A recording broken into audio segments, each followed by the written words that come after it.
was actually visible until I reached the CRS-2 mission, which was the last of the V-1.0 Falcon 9. So it turns out that this system was first introduced on their 6th launch during the Cassiope mission in September of 2013. This demonstration flight featured a lot of firsts.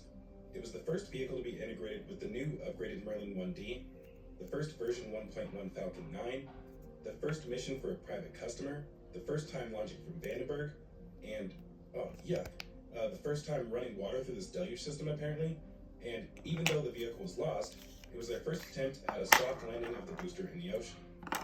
While the Merlin 1D had a lot of important performance upgrades, I think the introduction of a pogo suppression system may have been a crucial step for gaining certification to fly military payloads.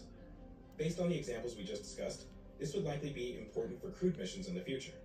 In fact, on their 8th flight during the TICOM 6 mission, the U.S. Air Force used telemetry data from that flight as part of the certification program. For all we know, this may have actually been a requirement for future crew resupply missions carrying sensitive research equipment, and even some of the private customers they immediately began executing contracts for. SpaceX didn't end up launching their first military payload until a year after TICOM 6. Although we have no additional information on this topic, it's possible that the process of dialing in this system caused some delays to their certification process.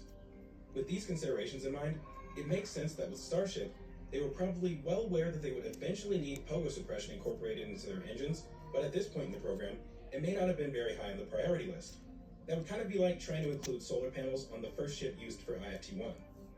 Any combustion instabilities detected during the 5 suborbital hops and 5 integrated flight tests for the V1 ships were not severe enough to exceed structural limitations or cause failure of the propulsion system. So a much bigger concern for